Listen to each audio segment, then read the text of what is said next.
The day I found out my best friend was sleeping with my fiancé was also the day my dad called to tell me my childhood dog had died.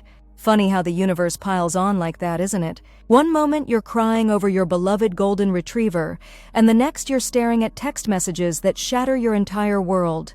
I remember sitting on my living room floor, surrounded by framed photos of Alex and me, photos I'd carefully selected for our wedding slideshow. 8 years of memories. High school sweethearts who'd survived college long distance. The proposal at my favorite hiking spot where he'd nervously fumbled the ring box. All of it suddenly felt like a cruel joke as I scrolled through the undeniable evidence on his accidentally synced iPad. Can't wait to see you tonight. Last week was amazing.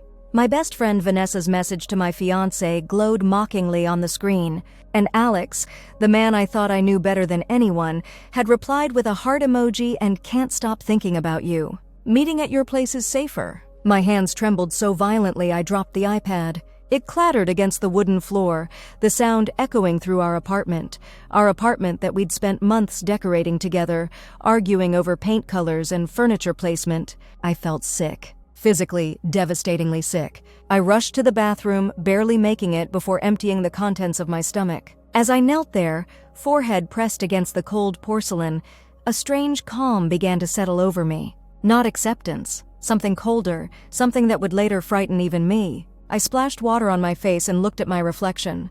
Mascara tracks stained my cheeks, my eyes were bloodshot, and my skin was ashen. I looked like a ghost of myself. In many ways I was. 7 months, I whispered to my reflection. 7 months until the wedding. That was when the first spark ignited, a tiny, dangerous flame of an idea that would eventually consume me. But I'm getting ahead of myself. I should back up. Tell you how we got here. How my perfect life became this nightmare that would eventually transform me into someone I never thought I could be.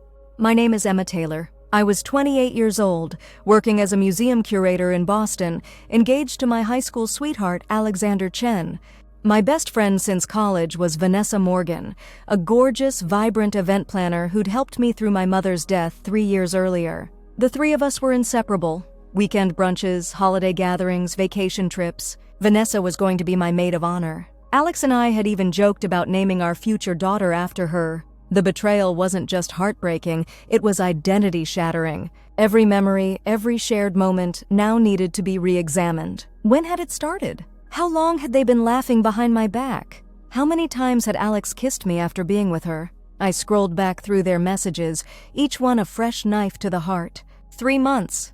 Their affair had been going on for 3 months. It had started at my birthday party, the one Vanessa had insisted on hosting at her apartment, the party where Alex had mysteriously disappeared for 20 minutes to help Vanessa with the cake, the party where my 2 favorite people had betrayed me while I chatted with guests, oblivious. I wanted to scream. I wanted to call them both immediately and unleash all my rage. I wanted to throw Alex's things out the window and watch them scatter across the street below. But something stopped me. That cold, calculating feeling was growing stronger. They didn't know I knew, and suddenly that felt like power. I heard Alex's key in the door and quickly wiped my tears, closing the iPad and sliding it back to where he'd left it. My heart pounded so loudly I was certain he'd hear it. "Hey babe, I'm home." His voice carried through the apartment, the same voice that had whispered, "I love you," to me this morning before leaving for work. The same voice that had apparently been whispering the same words to my best friend. I took a deep breath, steadying myself. For the first time in our relationship, I was about to lie to him. And it wouldn't be the last time. "In here," I called back, my voice surprisingly steady. "Just looking through some wedding stuff." He appeared in the doorway, his smile so genuine it made me question what I'd seen. Could I have misunderstood the messages? Was there some innocent explanation? "You okay?" he asked, his smile faltering as he probably noticed my red-rimmed eyes. I forced a sad smile. "Yeah, just got some bad news. Dad called, Buddy died this morning." His face immediately softened with genuine sympathy. He crossed the room and enveloped me in a hug. "Oh, Em, I'm so sorry. I know how much you loved that dog." I allowed myself to be held by him, breathing in his familiar scent, trying to detect any trace of Vanessa's perfume, that distinctive Joe Malone she always wore. I couldn't smell anything but his usual cologne. Had he showered at her place? The thought made bile rise in my throat again. "Do you want to go visit your dad this weekend?" Alex asked, stroking my hair. "I can check if I can get Friday off." "No," I said quickly, pulling away slightly. "He's okay. And I have that big exhibition opening on Saturday that I can't miss. Alex nodded, kissing my forehead. Whatever you need, I'm here for you. The irony of his words burned like acid. I'm here for you, except when he was with Vanessa. Actually, I said, I think I need some time alone to process. Would you mind if I called Vanessa to come over? Girl time might help. I watched his face carefully. There it was, a momentary flash of panic before he recovered. Of course not, he said, his voice slightly higher than normal. I can go hit the gym or grab a beer with Kyle. That would be great. Thanks for understanding. He smiled, relief evident in his eyes. Of course.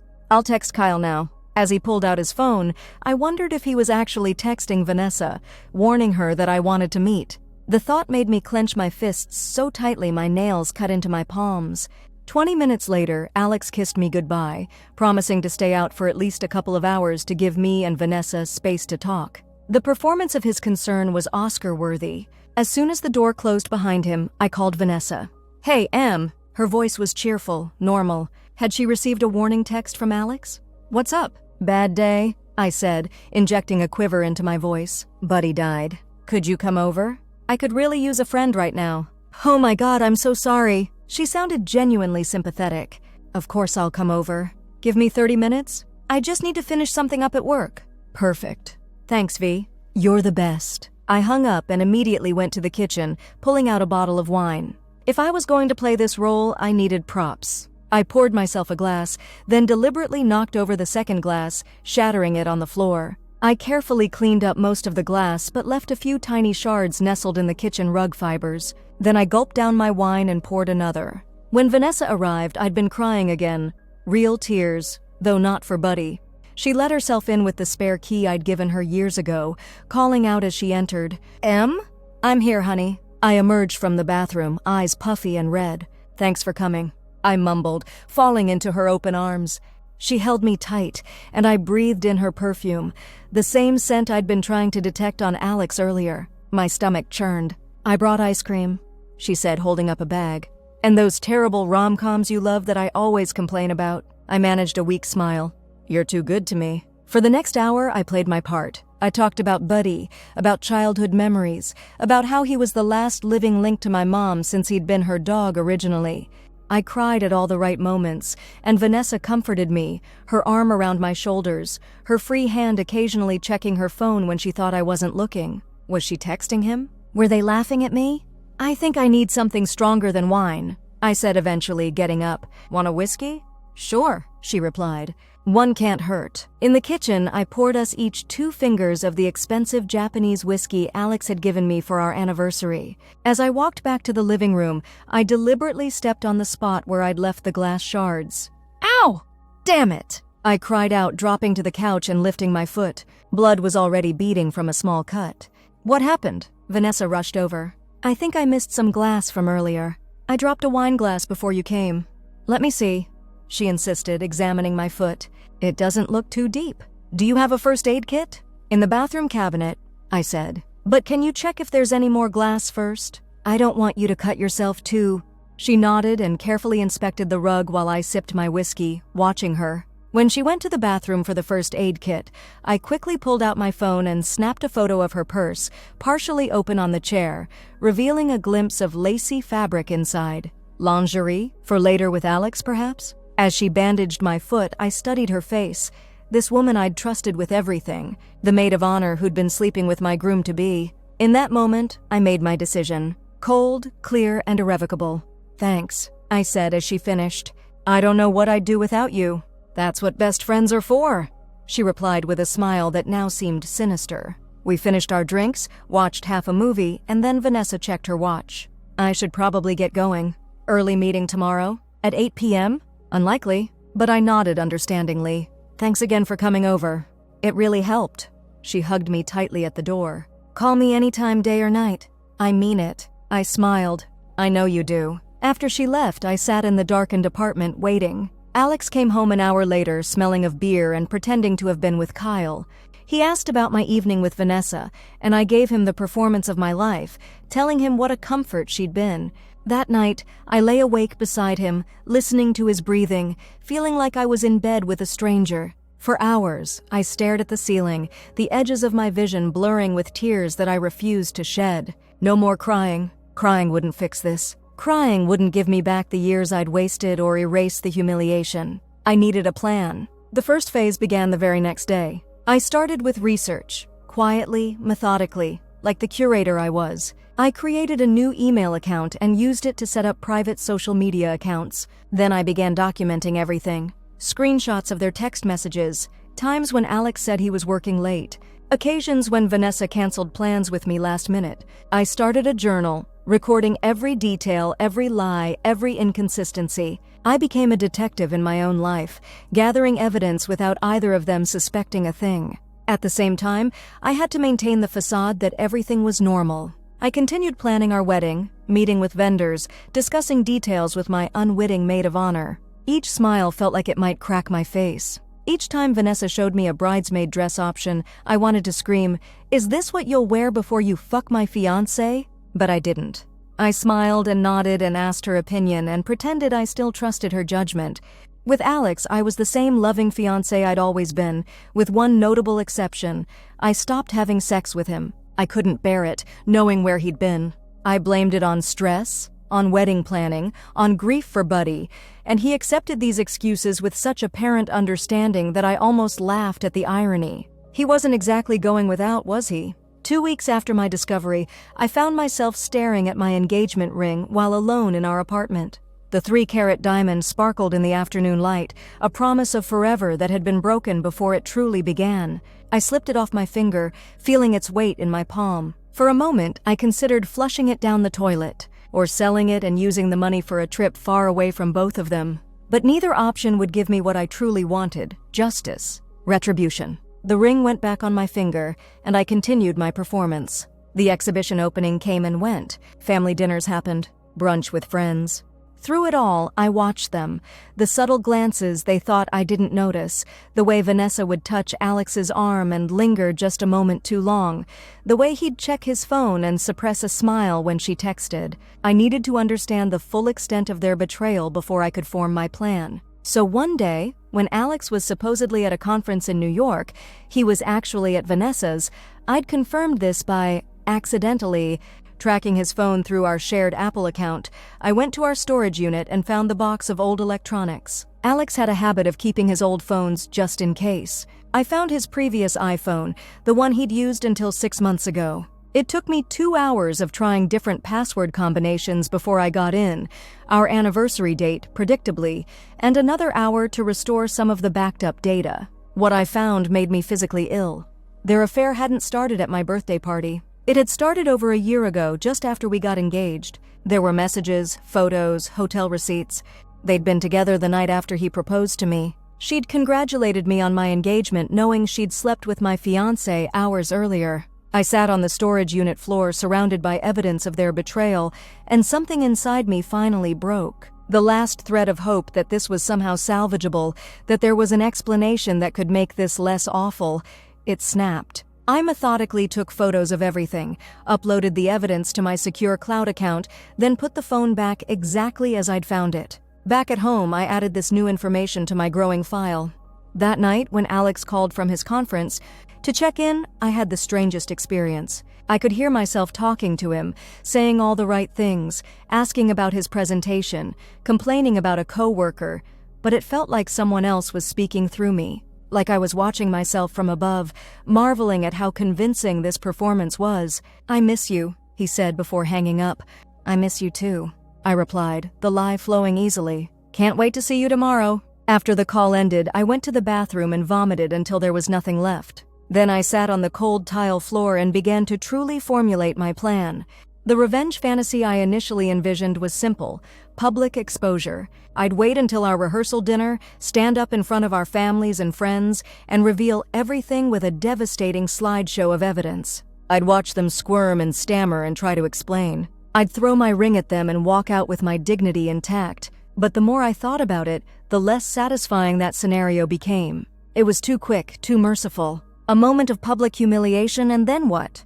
They'd be embarrassed for a while, but eventually they'd move on, probably together. They might even spin the narrative, paint me as the villain, the obsessive ex who couldn't let go. No, I needed something more. Something that matched the methodical, long-term nature of their betrayal. Something that would ensure they could never look at each other the same way again. I needed to destroy not just their reputations, but their relationship itself. I needed to plant a seed of doubt so deep that it would grow into an invasive, destructive force that would ultimately tear them apart from within. And I knew exactly how to do it. The next morning, I called in sick to work and drove to a small town 2 hours away. I paid cash for a burner phone at a convenience store where I was sure no cameras would catch my face. Then I set up anonymous email and social media accounts using public Wi-Fi at a library. Back home, I began crafting messages, subtle at first, designed to create just a flicker of doubt. To Vanessa, messages suggesting Alex was seeing someone else besides the two of us. To Alex, hints that Vanessa had been spotted with another man. I studied their patterns, their weaknesses, their insecurities, all the intimate knowledge I'd gathered over years of friendship and love, and I weaponized it. Each message was carefully timed, carefully worded to cause maximum doubt while remaining plausible. But this was just phase 1, the foundation for what would come later. In person, I remained the perfect, unsuspecting fiancé. I increased my wedding enthusiasm, dragging Alex to cake tastings and venue visits. I asked Vanessa for more help, more involvement. I made them both invest more deeply in the charade, knowing it would make the eventual collapse all the more devastating. One evening, about a month after my discovery, we had dinner with Vanessa and a few other friends. Throughout the meal, I watched their performance, so careful, so practiced.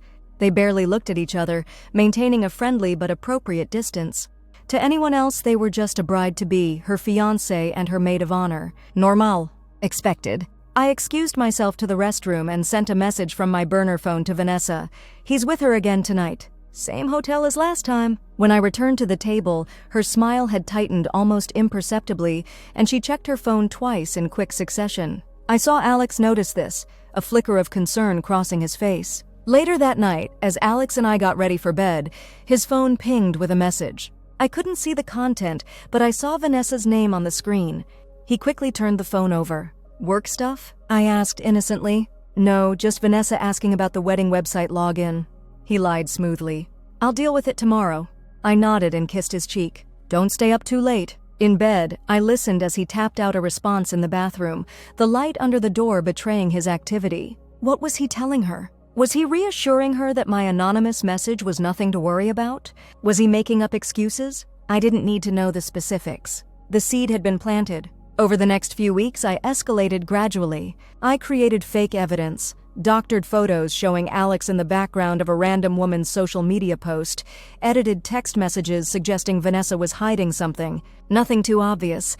Nothing they could definitively prove was false. Just enough to make them question each other. At the same time, I was the perfect supportive partner to Alex. I cooked his favorite meals, told him how much I appreciated him, left little love notes in his lunch. I wanted him to feel the contrast, the warmth and security of what he had with me versus the growing paranoia and suspicion in his relationship with Vanessa. With Vanessa, I doubled down on our friendship. I confided in her about wedding jitters, asked her advice on everything, told her how grateful I was to have her in my life. Each expression of trust was a twist of the knife. The strain began to show. I'd catch them in heated, whispered arguments that would abruptly stop when I approached. Alex started checking Vanessa's social media obsessively. Vanessa began making excuses to avoid group gatherings where Alex would be present. I watched it all with a detached fascination, like a scientist observing an experiment. The cold part of me that had emerged that first day was now fully in control. The woman who had cried on the bathroom floor was gone, replaced by someone calculating and patient. But this was still just the beginning. The real plan was more elaborate, more devastating, and it centered around our wedding day, the day that had once represented our future together, but would now mark the complete destruction of their relationship and their self-image. 4 months after discovering their affair, I was sitting at my computer finalizing wedding details when Alex came home from work. He looked tired, drawn. The strain of maintaining 2 relationships, one genuine, one fabricated, was clearly taking its toll. "Hey," he said, dropping his keys on the counter. "How was your day?" "Productive," I replied with a smile. "Just confirming some details with the videographer." He nodded, opening the refrigerator without really looking inside. "That's good. Everything okay? You seem distracted." He closed the fridge without taking anything. Just work stress. The Hamilton account is a nightmare. Another lie. I'd checked his calendar. The Hamilton project had been completed 2 weeks ago. I'd even seen the thank you email from the client. Why don't you take a shower and relax? I'll order that Thai food you like. His smile didn't reach his eyes. Sounds perfect. Thanks, Em. As he disappeared into the bathroom, I checked my burner phone. Vanessa had responded to my latest anonymous message. Who is this? How did you get this number? If you don't stop, I'm going to the police. I smiled. She was rattled. Good. While Alex showered, I ordered dinner and then deliberately left my personal phone on the counter while I went to get the mail. As expected, when I returned, it had been moved slightly. He'd checked it. Looking for what, I wondered? Messages from someone warning me about him? Or evidence that I was the one sending the anonymous messages to Vanessa? Either way, he'd find nothing. I was too careful for that. Over dinner, I brought up the wedding guest list. I was thinking we should invite Michael from your office. He always asks about me when I stop by. Alex's fork paused halfway to his mouth. Michael was the coworker I'd referenced in one of my anonymous messages to Vanessa, implying he knew about Alex's other woman. Michael? Why? We're not that close. I shrugged. He sent us that nice engagement gift. And he seems sweet. Alex's jaw tightened almost imperceptibly. If you want. But the guest list is already pretty long. True, I conceded. It's not important. I just thought it might be nice. The subject dropped, but I could see his mind working, wondering if Michael had said something to me, if that was why I suddenly wanted to include him. Later that night, I accidentally left open a browser tab with information about prenuptial agreements when I knew Alex would be using the computer. When I returned, the tab had been closed, but his demeanor had changed. A new wariness in his eyes when he looked at me. Perfect. Now he was not only questioning Vanessa's loyalty, but also wondering if I somehow knew about their betrayal. The balance of power was shifting, and he didn't even realize it. The next day was Saturday, and we had plans to meet Vanessa for lunch to discuss wedding flowers. I wore the necklace Alex had given me for Christmas, the one identical to the pendant I'd seen in his online order history, but that I'd never received. The one I suspected he'd given to Vanessa instead. When she saw it, her eyes widened slightly before she controlled her expression. That's beautiful, Em. Is it new? Oh, this? No, Alex gave it to me for Christmas. Don't you remember? You were there when I opened it. She wasn't, of course. We'd had Christmas at my dad's house and she'd been with her family, but she couldn't say that without revealing she knew I'd never received this necklace at Christmas. Right, she said after a moment's hesitation. Of course. It just looks different in this light. Alex, sitting beside me, had gone very still. I rested my hand on his, squeezing gently. You have such good taste, honey. His answering smile was strained. Throughout lunch, the tension between them was palpable. They barely looked at each other, and when they did, it was with suspicion rather than secret affection. My plan was working better than I could have hoped. That evening, Alex said he needed to go into the office to catch up on work. I knew he was going to meet Vanessa, probably to discuss the necklace situation, but I just kissed him goodbye and said I'd wait up. Once he was gone, I moved to the next phase of my plan. I'd been saving this for the right moment and now felt perfect. I called Alex's mother. Emma, sweetheart. How are you? How's the wedding planning going? Linda Chen had always been kind to me, treating me like the daughter she never had. I felt a momentary pang of guilt for what I was about to do, but I pushed it aside. It's going well, Linda. Actually, that's why I'm calling. I'm trying to plan a little surprise for Alex, and I was hoping you could help me. Of course! What do you need? Well, I know he's been stressed about work lately, and I thought it might be nice to surprise him with something meaningful for the wedding. I was wondering if you still had his grandmother's jade ring. The one she wanted him to give to his bride? There was a pause on the other end of the line. His grandmother's ring? Emma, he already has that. He's had it since she passed away 3 years ago. She specifically asked him to give it to his wife. I feigned surprise. Oh, I didn't realize he already had it. He's never mentioned it to me. Another pause, longer this time. He's never shown it to you? No, never. Maybe he's saving it for the wedding day? As a surprise? Maybe, Linda said, but she sounded uncertain. It was very important to his grandmother that it be passed to his wife. It's been in the family for generations. I'm sure he has his reasons, I said, injecting warmth into my voice. Please don't mention that I asked about it. I don't want to ruin any surprise he might be planning. Of course not, dear. We chatted a bit more about wedding details before hanging up. I sat back, satisfied. I knew exactly where that jade ring was, or rather, who had it. I'd seen Vanessa wearing it on a chain around her neck, hidden under her clothes, the one time we'd gone swimming together last summer.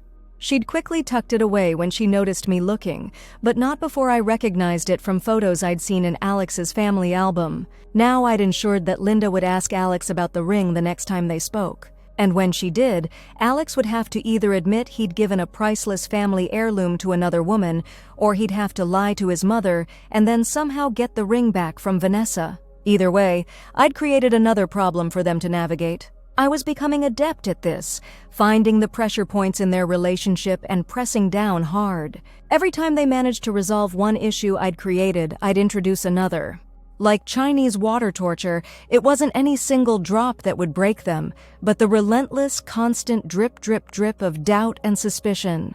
When Alex returned home that night, he seemed distracted and on edge. Had his conversation with Vanessa not gone well? I wondered. Or had his mother already called him about the ring?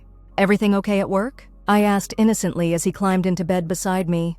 Fine, he said shortly. Just tired. I curled against him, feeling his body stiffen slightly before he forced himself to relax. I love you, I murmured.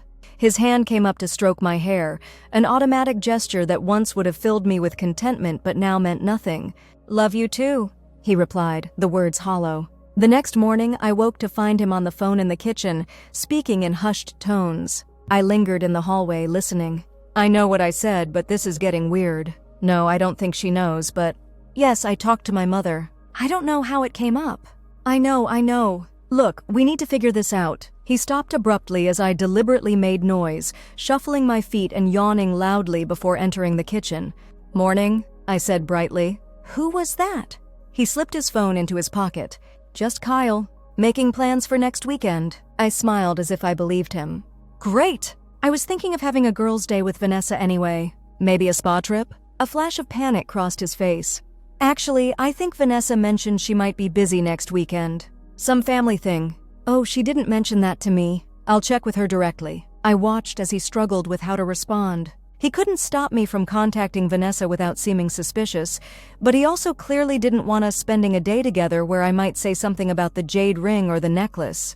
Sure, he finally said. Just don't be disappointed if she's already booked. I nodded, suppressing a smile. Every interaction was now a minefield for him, and he had no idea I was the one planting the explosives. Later that day, I called Vanessa, and, as expected, she claimed to have plans the following weekend. I accepted this with good grace, then casually mentioned, "Oh, by the way, have you finished the slideshow for the rehearsal dinner? The one with all our childhood photos?" "Almost," she said. "I just need a few more pictures from Alex's mom." "Perfect." I talked to Linda yesterday and she's excited about it. She mentioned something about Alex's grandmother's jade ring. Apparently, it's a big family tradition that it gets passed down to the wife. Isn't that sweet? Silence on the other end of the line. Then, yes, very sweet. Anyway, I should go. Alex just got home. Talk soon! I hung up, imagining the panic on her face. Would she call Alex immediately? Almost certainly. And he'd know I'd been asking about the ring, contradicting what I'd promised his mother. Another crack in their foundation. Over the next several weeks, I escalated my campaign. I created situations where they had to interact in front of me, watching as they tried to maintain the facade of normal friendship while silently communicating about their increasingly complicated web of lies. I left ambiguous evidence for each to find, suggesting the other was being unfaithful or planning to end their affair. I triangulated conversations, telling each of them slightly different versions of the same story to create confusion. The strain was showing. Alex was losing weight, dark circles forming under his eyes. Vanessa had developed a nervous habit of checking her phone constantly. Both of them watched me with a new wariness, as if trying to determine how much I knew. Still, they continued their affair, though with far less frequency and, I imagined, far less enjoyment. I knew this because I was tracking them both, having installed a discreet tracking app on Alex's phone and borrowed Vanessa's phone to do the same when she left it unattended during a bridesmaid's lunch. 3 months before the wedding, I decided it was time to move to the next phase. The pressure campaign had done its job, creating fissures in their relationship, making them suspicious of each other, and establishing an underlying current of anxiety. Now I needed to lock them into a course of action from which they couldn't escape. I planned a special dinner at home, cooking all of Alex's favorites. I wore his favorite dress, styled my hair the way he liked, and set the table with candles and our best china. When he came home, surprise registered on his tired face. "What's all this?" I kissed him softly. "I just wanted to do something nice for you. You've seemed stressed lately, and I know wedding planning can be overwhelming." Guilt flashed in his eyes. "This is really thoughtful."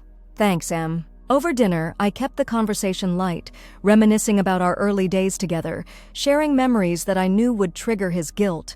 I'd become an expert at psychological warfare, knowing exactly which buttons to push to maximize emotional impact. After dessert, I took his hand across the table. "I have something important to ask you." He tensed slightly. "What is it?"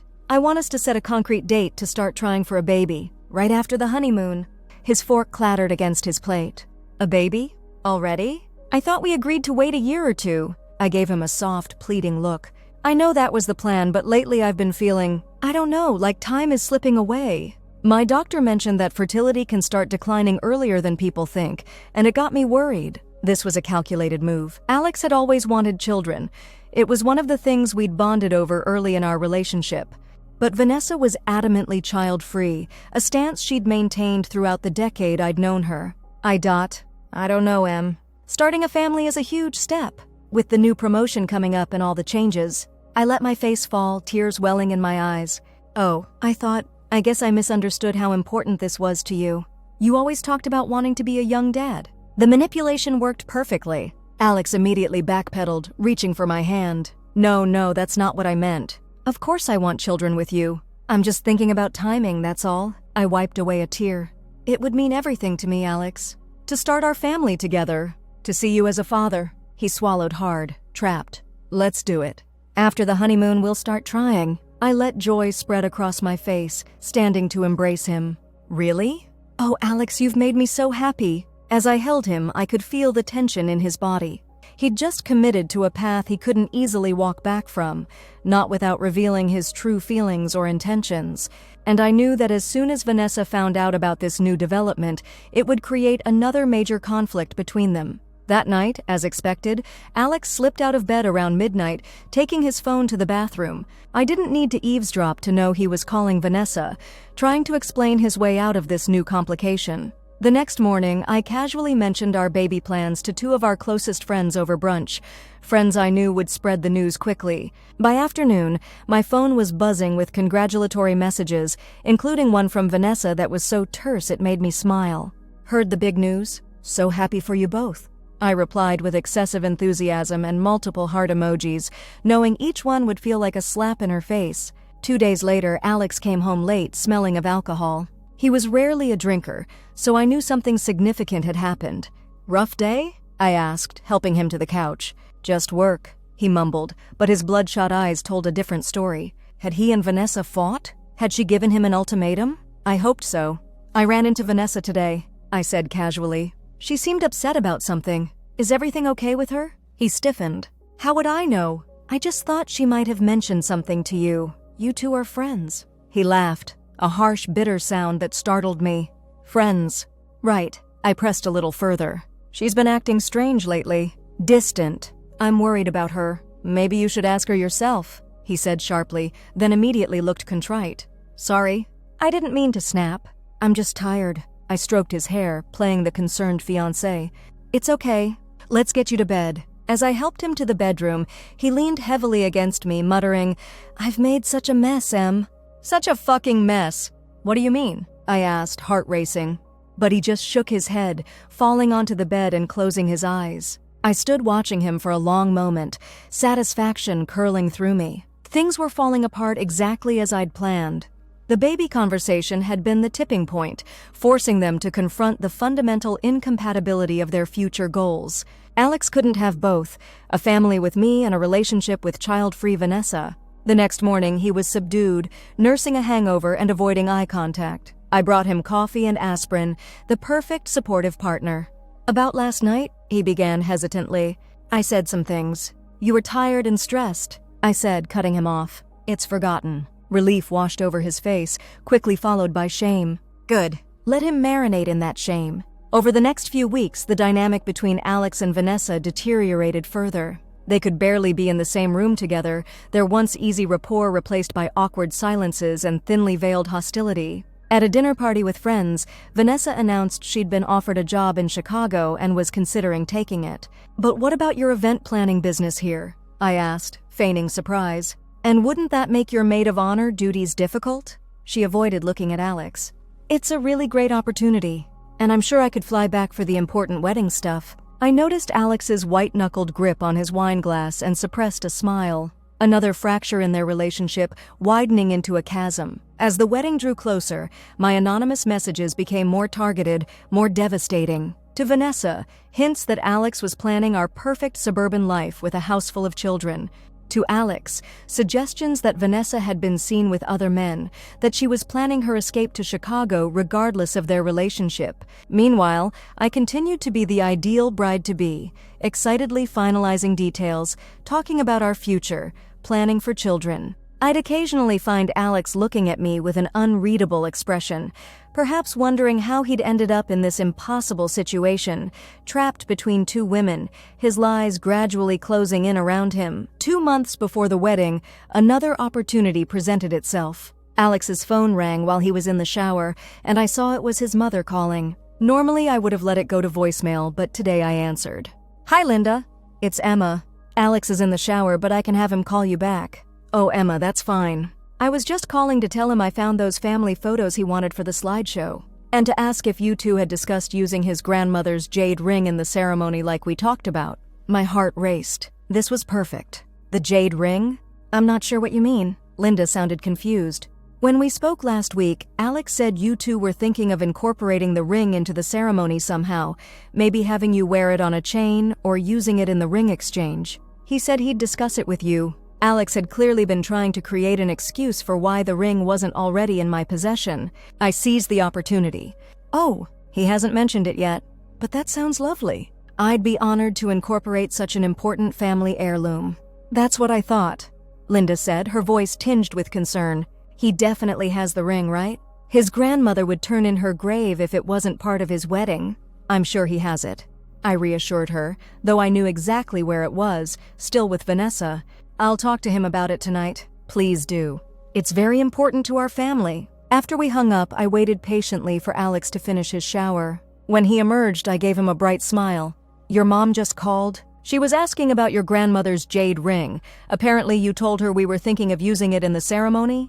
The color drained from his face. "You spoke to my mother about the ring? She called while you were in the shower. Was I not supposed to answer?" I kept my tone innocent, puzzled. "No, it's fine," he said quickly. I was going to surprise you with that idea." "Well, it sounds beautiful. Where is the ring? Can I see it?" He swallowed hard. It's in the safe deposit box. "At the bank. For safekeeping." Another lie to add to his growing collection. I nodded as if I believed him. "We should go get it soon then. Your mom seemed to think it was really important." "I'll take care of it," he said, his voice strained. "Great! Maybe next week? I'd love to see it before we decide how to use it." He nodded mechanically, and I could almost see the panic building behind his eyes as he tried to figure out how to get the ring back from Vanessa before I realized it wasn't in any safe deposit box. That evening, he claimed he needed to work late again. I tracked his movements to Vanessa's apartment, where he stayed for over 2 hours. When he returned, he looked exhausted but somewhat relieved. Had she given him the ring? Or had they fought about it? I didn't have to wait long to find out. The next day, he presented me with a small velvet box after dinner. "I got this from the bank today," he said, watching my face carefully. "My grandmother's jade ring.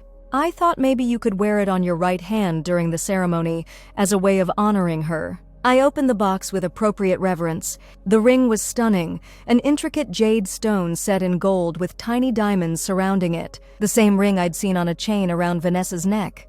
"It's beautiful," I breathed, slipping it onto my finger. "I'd be honored to wear it." Relief flooded his face. "I'm glad you like it.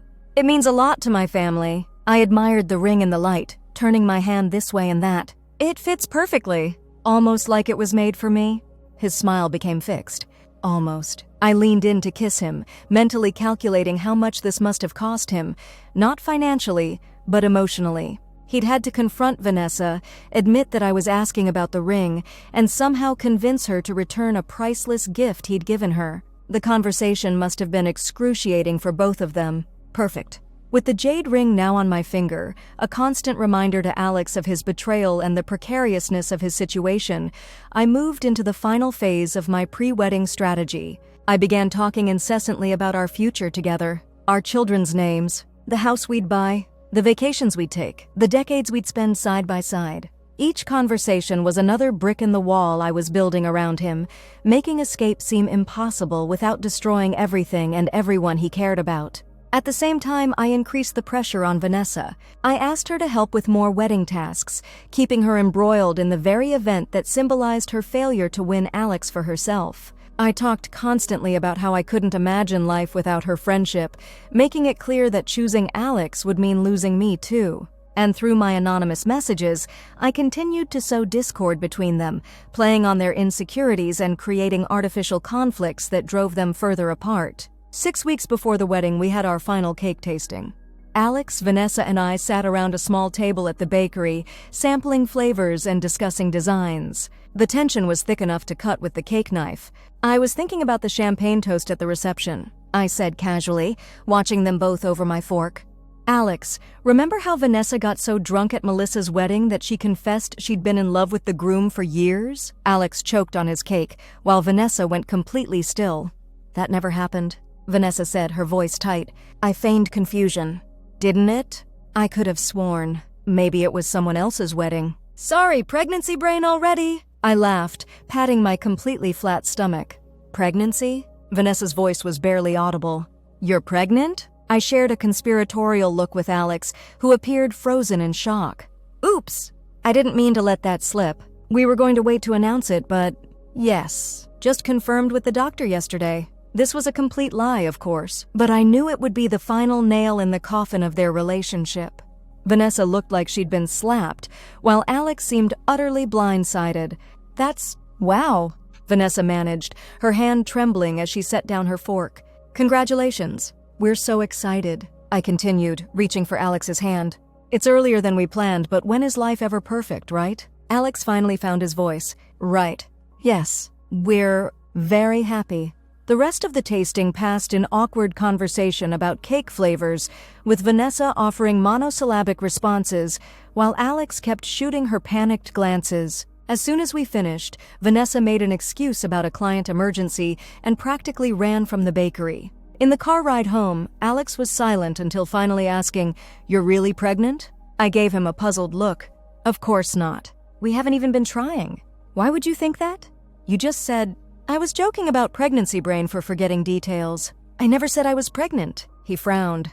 But at the bakery, you clearly said, Alex, I think I'd know if I announced a pregnancy, I said firmly. Maybe you misheard me? I watched confusion and doubt war on his face. Was he losing his mind? Had he misheard? Or was I gaslighting him? He couldn't be sure. Maybe? He conceded finally, but his hands gripped the steering wheel so tightly, his knuckles turned white. That night, he tried calling Vanessa repeatedly, but she didn't answer. I knew this because I'd installed a tracking app on his phone that also reported his call logs. It was an invasion of privacy I'd once have found unthinkable, but now it felt justified, necessary even to execute my plan. The next day, Vanessa texted me to say she needed to step down as maid of honor due to her impending move to Chicago. The job offer, she explained, required her to relocate immediately, weeks earlier than expected. I called her, forcing tears into my voice. V, please don't do this. I need you there. You're my best friend. Her voice was flat, emotionless. I'm sorry, Emma. I can't be there. It's better this way.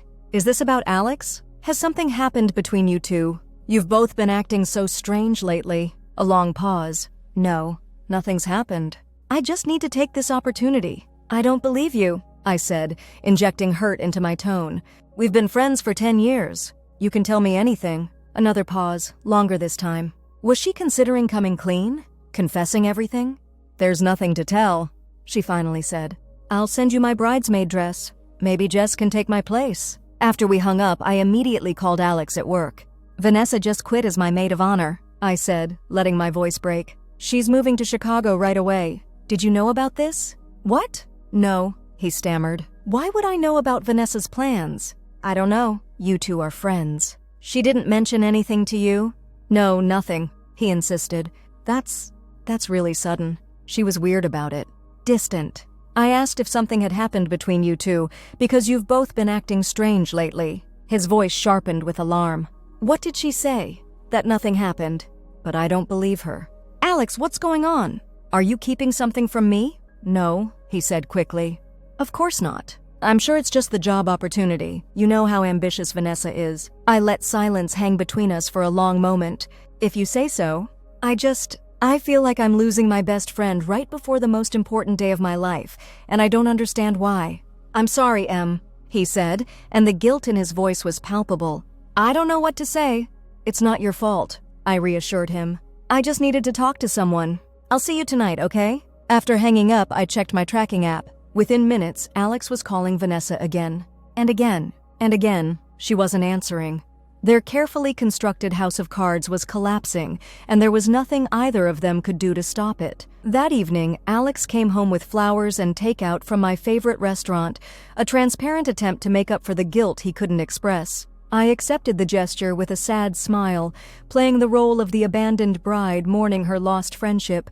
I talked to Jess today. I told him over dinner. She agreed to step in as maid of honor. It won't be the same, but at least we won't have to rearrange the whole wedding party. He nodded, pushing his food around his plate. That's good. I just don't understand how Vanessa could do this to me. I continued, watching his face carefully. After everything we've been through together, it's like she's running away from something. People change, he said vaguely. Priorities shift. I suppose, but it feels so personal, like I've done something wrong. You haven't, he said quickly. I'm sure it has nothing to do with you. I reached across the table for his hand. At least I have you. That's what matters most. The guilt in his eyes was almost painful to witness. Almost. 3 days later, Alex announced he needed to take a business trip to New York. Another lie. I knew he was going to try to see Vanessa, to convince her not to leave. But she was already gone, having flown to Chicago the day before. I knew this because I'd helped her book the ticket, insisting on using my points to upgrade her to first class as a parting gift. It's the least I can do, I'd told her. Even if I don't understand why you're leaving, I want you to be comfortable. The look of pure anguish on her face had been deeply satisfying. When Alex returned from his futile business trip, he was a broken man, dark circles under his eyes, shoulders slumped in defeat. He'd failed to find Vanessa, failed to fix the mess he'd created, and now he was trapped, a month away from a wedding he clearly didn't want, with a woman he'd betrayed, having lost the woman he perhaps truly loved. I played my part perfectly, the supportive, oblivious fiancé, concerned about his well-being but never suspecting the truth. I rubbed his shoulders, brought him drinks, gave him space when he needed it. I was the perfect partner while his world collapsed around him. And through it all, I continued sending messages from my anonymous accounts. To Vanessa in Chicago, suggesting Alex had never intended to leave me, that he'd been playing her all along. To Alex, hints that Vanessa had already started dating someone new, that she'd discarded him as easily as she'd discarded our friendship. Whether they believed these messages or not didn't matter. The seeds of doubt had been planted long ago and had grown into a forest of suspicion that neither of them could navigate. 3 weeks before the wedding, I staged the final act of my pre-wedding revenge. I left my personal journal conspicuously in our bedroom, certain pages marked with colorful tabs. The entries were carefully crafted, genuine enough to seem authentic but filled with subtle references to conversations I'd supposedly overheard, suspicions I'd developed about Alex and Vanessa, and my determination to go through with the wedding despite my doubts. I sometimes wonder if Alex is really happy. One entry read, "Last night I heard him on the phone at 2 a.m. whispering. When I asked who it was this morning, he said it was Kyle with relationship problems. But the way he couldn't meet my eyes... I'm probably overthinking things." Another, "Vanessa canceled our dress fitting again. 3rd time this month. She and Alex both seem distant lately. When I mention her name, he changes the subject. When I mention him to her, she gets this look. No, I'm being paranoid. They're my 2 favorite people in the world. They wouldn't." And finally, even if my suspicions are right, I could never call off the wedding now. Both families have spent so much money. Everyone is expecting us to be the perfect couple. And maybe we can be in time. Maybe whatever happened or is happening will fade. I have to believe that. I left the journal out for 2 days, keeping track of exactly where it was positioned. When I returned from a deliberately extended shopping trip, it had been moved, just slightly, but enough to know he'd read it. That night, Alex drank nearly a full bottle of whiskey by himself. When he finally came to bed, he wrapped his arms around me so tightly it was almost painful. "I love you, Emma," he slurred, his face pressed against my hair. "I'm so sorry. For everything." I stroked his arm gently. "What are you sorry for?" For not being who you deserve." I turned in his arms to face him. "You're exactly who I deserve, Alex. You're everything I want." His eyes filled with tears, actual tears. I'd never seen him cry before. It was a momentary victory that I savored. "I don't deserve you," he whispered. I kissed him softly. "Yes, you do. We deserve each other." The double meaning of my words was lost on him in his drunken state, but I smiled to myself in the darkness. Yes, we absolutely deserved each other, just not in the way he thought. The final weeks before the wedding passed in a blur of last-minute preparations and family gatherings. Alex moved through it all like a ghost, going through the motions, his eyes vacant. He tried calling Vanessa several more times, but she never answered. I knew because I still had access to his call logs, and because I was in regular contact with Vanessa myself, keeping the lines of communication open under the guise of friendship and reconciliation. "I miss you so much." I told her over the phone a week before the wedding. "I wish you could be here." "I'm sorry, Em," she said, her voice hollow. "I just can't." "I understand," I said, though of course I pretended not to. "But will you at least come to the ceremony? Not as part of the wedding party, just as a guest. It would mean the world to me." There was a long pause. "I don't think that's a good idea." "Please, Five. I can't get married without my best friend there. Even if we've grown apart, you're still important to me." Another pause. Then, "I'll think about it." It was enough. The seed was planted. The night before our wedding, at the rehearsal dinner, Alex was a bundle of nerves. His parents noticed, asking if he was feeling ill. I smoothly covered for him, claiming he was just tired from last-minute work deadlines and wedding stress. "He'll be perfect tomorrow," I assured his mother, squeezing her hand. "I'll make sure of it." As we drove home from the dinner, Alex was silent, staring out the window at the passing streetlights. I could almost hear the war raging in his mind, the desire to escape this trap versus the impossibility of calling off a wedding less than 24 hours before it was set to happen. "Cold feet?" I asked lightly, breaking the silence. He startled slightly. "What?" "No, just processing everything." "It is overwhelming," I agreed. "But by this time tomorrow, we'll be married. Husband and wife, finally." He swallowed hard and nodded, his hands tightening on the steering wheel. That night, I pretended to sleep while he paced our bedroom, checking his phone repeatedly. Was he hoping for a last-minute message from Vanessa? A rescue from the future he now dreaded? If so, he was disappointed. No message came. No rescue arrived. The trap I'd so carefully constructed over the past 7 months had finally closed around him completely. Morning dawned bright and clear, perfect weather for a wedding.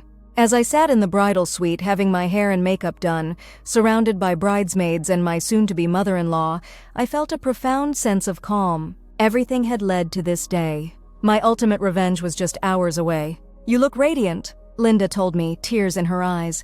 "Alex won't know what hit him." I smiled, touching the jade ring I wore on my right hand. "I hope not." My phone buzzed with a text from an unknown number. "I'm here. Back row. Couldn't miss it. V." My smile widened. Perfect.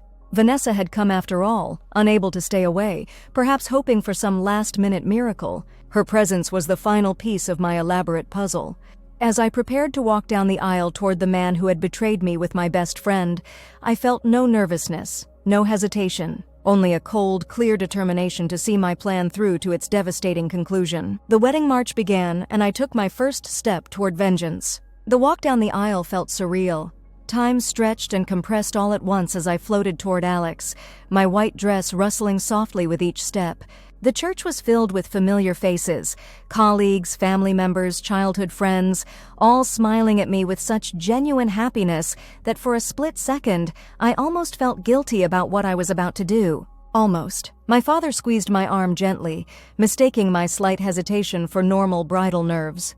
"You okay, sweetheart?" he whispered. I nodded, flashing him a reassuring smile. "Never better." As we continued our procession, I allowed my gaze to drift casually toward the back row. And there she was, Vanessa, dressed in a subdued navy dress, her face partially obscured by large sunglasses despite being indoors. Our eyes met briefly, and I saw her shoulders stiffen. I turned my attention back to Alex, waiting at the altar.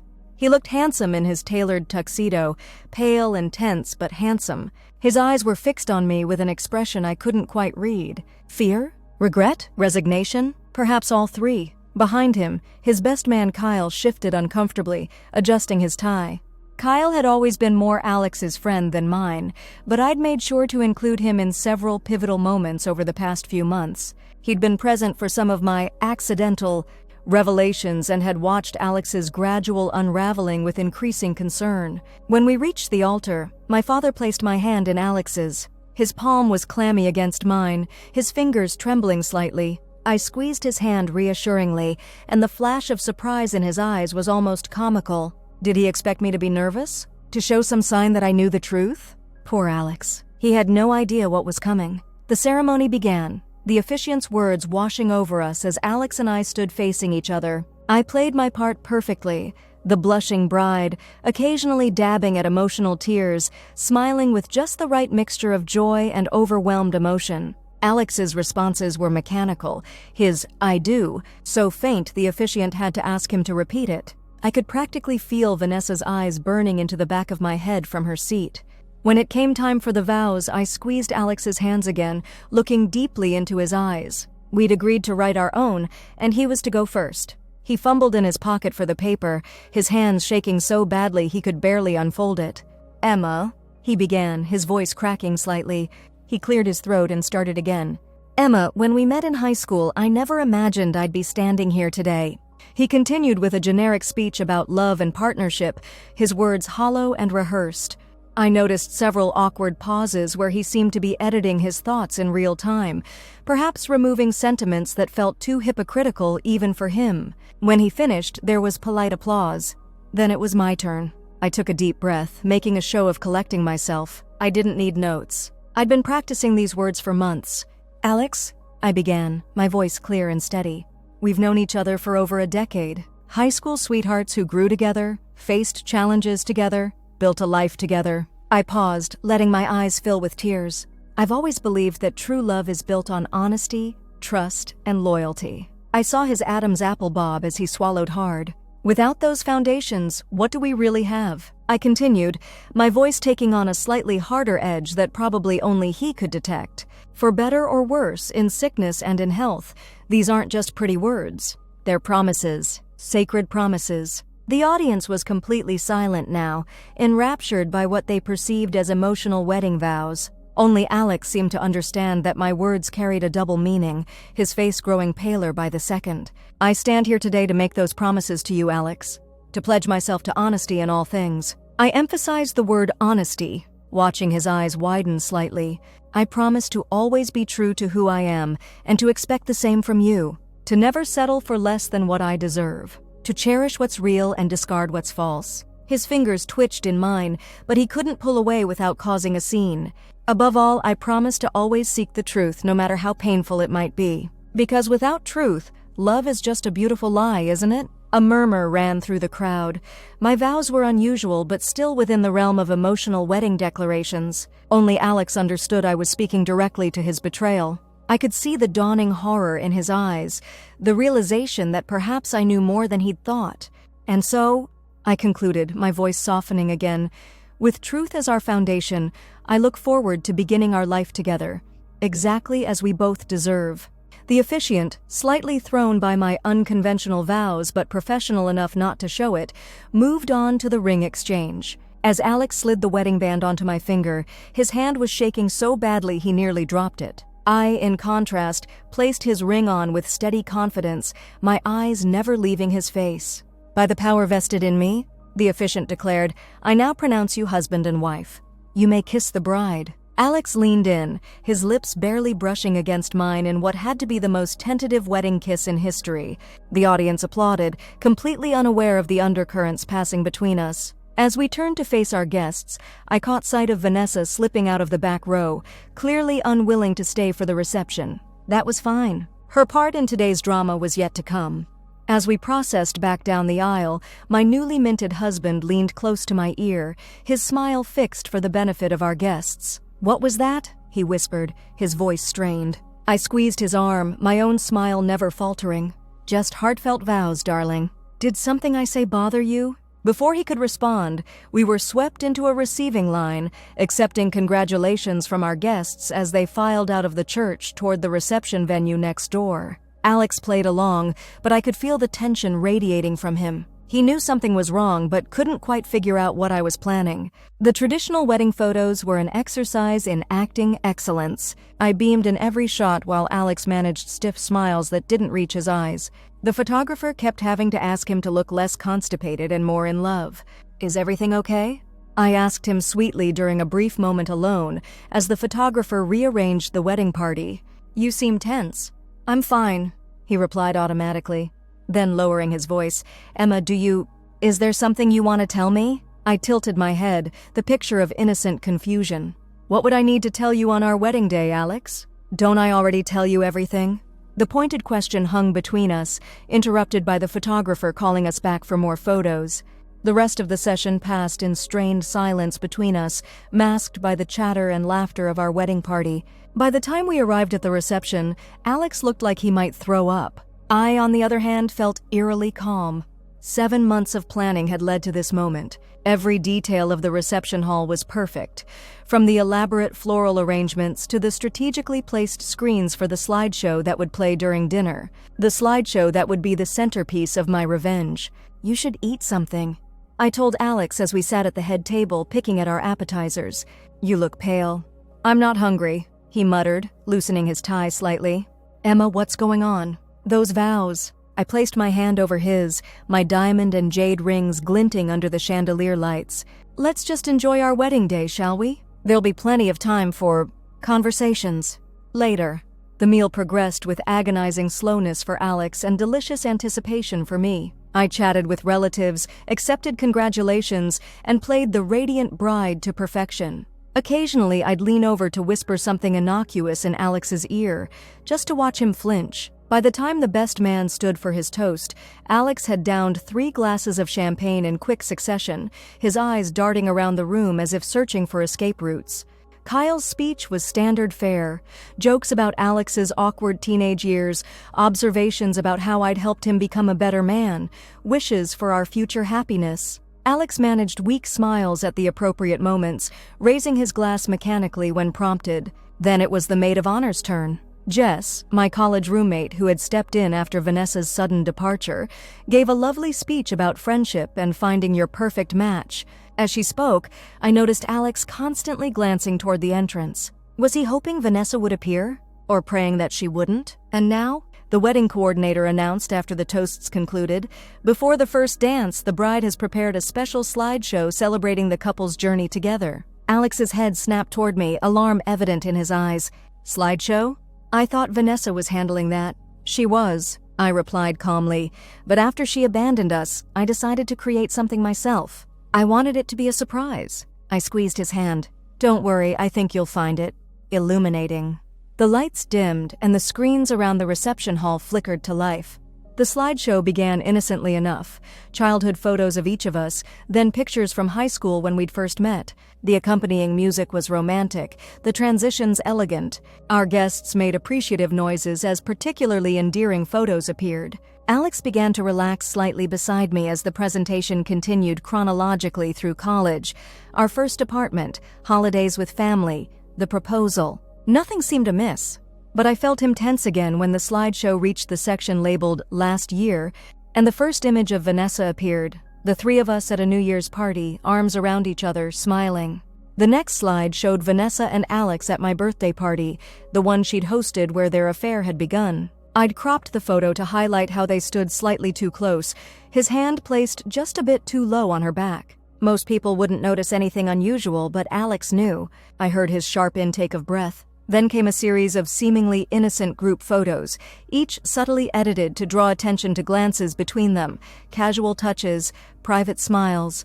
Nothing explicit, nothing that would raise alarms for our guests, but a careful catalog of moments that told a story to the trained eye. My eyes. Alex's eyes. "What are you doing?" he whispered, his voice barely audible over the music. I smiled serenely. "Sharing memories, darling. Isn't that what wedding slideshows are for?" The presentation continued, moving into the engagement period. Here, I'd included several photos where I was clearly wearing the jade ring on my right hand, with dates clearly visible in the bottom corner. Dates from the past few months, not years ago when Alex claimed to have retrieved it from a safe deposit box. Alex's mother, seated at a nearby table, was gesturing excitedly to her husband, pointing at the ring in the photos, clearly pleased to see her family heirloom being honored. Alex sank lower in his chair. Then came the final sequence, photos from the past 7 months, showing the three of us at various wedding planning events. In these, I'd done nothing to edit or emphasize anything because I didn't need to. The strain was evident on both their faces, the awkward distance they maintained, the way they never quite looked at each other. The contrast between these images and the earlier ones told its own story. Something had changed. Something had broken. The last slide faded to black, and then words appeared. And now, a special message from someone who couldn't be here today. The room went completely silent. Alex froze beside me. Vanessa's face filled the screen, a video recording I'd asked her to make just a week ago, ostensibly as a message of love and support since she couldn't attend. She looked tired, her usual vibrant energy dimmed, her eyes shadowed. "Emma," she began, her voice slightly hoarse. "Alex, I'm so sorry I couldn't be there for your special day. As Emma knows, I've taken a job in Chicago, and the timing made it impossible for me to fulfill my duties as maid of honor." Alex was clutching the tablecloth so tightly his knuckles had turned white. "I wanted to send this message to wish you both happiness," Vanessa continued. "Emma, you've been my best friend for 10 years. You deserve every happiness, every joy, every truth in your marriage." The emphasis she placed on truth was subtle but unmistakable. I'd given her just enough hints when asking for this recording to ensure she included certain phrases. She had no idea how I would use them. "Alex," she said, her eyes shifting slightly as if she couldn't quite look at the camera when saying his name. "Take care of her. Be honest with her. Be the man she believes you to be." The video continued for another minute, with Vanessa offering generic well wishes and reminiscences. To most of our guests, it seemed like a heartfelt message from a friend who regrettably couldn't attend. To Alex, it was psychological torture, each word landing like a precision strike. When the video ended, there was warm applause from the guests. I stood, moving to the microphone set up near the screens. "I want to thank my dear friend Vanessa for that lovely message," I said, my voice thick with emotion that our guests would interpret as touched sentimentality. "She's been such an important part of our lives." I turned to look directly at Alex. "Hasn't she, darling?" All eyes in the room turned to Alex, who had no choice but to nod and attempt a smile that looked more like a grimace. "In fact," I continued, "I have a surprise announcement that I haven't even told Alex yet." I paused for dramatic effect, watching my husband's face drain of what little color remained. Was he wondering if I was about to announce a fake pregnancy to the entire reception? Or perhaps planning to expose his affair right here, right now? "I've arranged for us to fly to Chicago for a few days after our honeymoon," I announced instead, "to visit Vanessa and help her settle into her new home. I thought it would be a wonderful way to show her how much she means to us, even if she couldn't be here today. Isn't that right, Alex?" Checkmate. He couldn't refuse without seeming callous. He couldn't agree without committing to an excruciatingly awkward post-honeymoon visit with his former lover while accompanied by his new wife. Either way, he lost. "What a thoughtful surprise," he managed, his voice strained. Our guests applauded appreciatively at what seemed like a generous gesture toward an absent friend. Only Alex understood the exquisite cruelty of my suggestion. "And now," the DJ announced, "it's time for the bride and groom's first dance." Alex looked like he might faint as he mechanically led me to the dance floor. As we began to sway to our chosen song, "Can't Help Falling in Love," I nestled close to him, my lips near his ear. "By the way," I whispered, "I found all the messages on your old iPhone in storage." "The ones from last year?" "I know everything, Alex. I've known for 7 months. His step faltered, and I gracefully compensated, maintaining our rhythm so the guests wouldn't notice. His arm around my waist had gone rigid. "I don't understand," he whispered back. "If you knew, why did you go through with the wedding?" I finished for him. "That's a very good question, but not one for the dance floor, don't you think? We should at least maintain appearances. For the families." His eyes darted around the room, taking in the smiling faces of our parents, relatives, and friends, all watching us with such joy and affection. The trap was complete. He couldn't cause a scene, couldn't demand answers, couldn't escape this moment. Just so you know, I continued softly as we turned across the floor, I've made copies of everything. The messages, the hotel receipts, the photos. If you're thinking about trying to make me look like the villain here, think again. I wasn't, he began, but I cut him off with a gentle squeeze of his hand. Of course you weren't, I soothed, because you know how this looks. The cheating groom, the duplicitous maid of honor, the betrayed bride. Who do you think people will sympathize with? The song mercifully ended, and other couples joined us on the dance floor for the next number. I was immediately claimed by my father for a dance, leaving Alex standing alone, visibly shaken. Throughout the evening, I made sure we were rarely together for more than a few minutes at a time, giving him no opportunity to question me further or attempt any kind of damage control. The reception continued, cake cutting, bouquet toss, all the traditional moments, with Alex going through the motions like a man underwater. I, meanwhile, sparkled. I laughed. I danced. I accepted congratulations with genuine warmth. To everyone present, I was the picture of bridal bliss. As the evening wore on, I noticed Alex had stationed himself near the bar, downing drinks at an alarming rate. His mother approached me, concern evident on her face. "Is Alex all right?" she asked. "He seems not himself." I sighed, laying a hand on her arm. "Wedding day nerves, I think. Plus, he's been so stressed about work lately. I'm hoping the honeymoon will give him a chance to really relax." She nodded, though she didn't look entirely convinced. "The slideshow was beautiful, by the way. And I was so touched to see you wearing my mother's ring in so many of the recent photos. Alex told me he only gave it to you a few weeks ago." "Oh," I said, feigning confusion. "Maybe the dates on the photos were wrong." You know how phones sometimes get the metadata mixed up? I twisted the jade ring on my finger. "But I've treasured it since the moment he gave it to me. It's like having a piece of your family's history with me always." She smiled, appeased by my explanation and obvious reverence for the family heirloom. "You're good for him, Emma." "I've always thought so, if only she knew." By the time we prepared to leave the reception, Alex was drunk. Not sloppy, fall-down drunk, but definitely impaired. As we said our goodbyes and prepared to depart for the luxury hotel where we'd spend the night before flying out for our honeymoon the next day, he swayed slightly on his feet. "Looks like someone enjoyed the open bar a bit too much," I told the guests with an indulgent smile. "I might have to carry him over the threshold." Everyone laughed good-naturedly. Alex managed a wooden smile, his eyes never meeting mine. The hotel was only a 15-minute drive from the reception venue. We rode in silence, Alex staring out the window while I hummed softly to myself. When we reached our suite, the tension that had been building all day finally erupted. "What the fuck was that?" he demanded as soon as the door closed behind us, his words slightly slurred from alcohol. "The slideshow? The vows? Vanessa's video?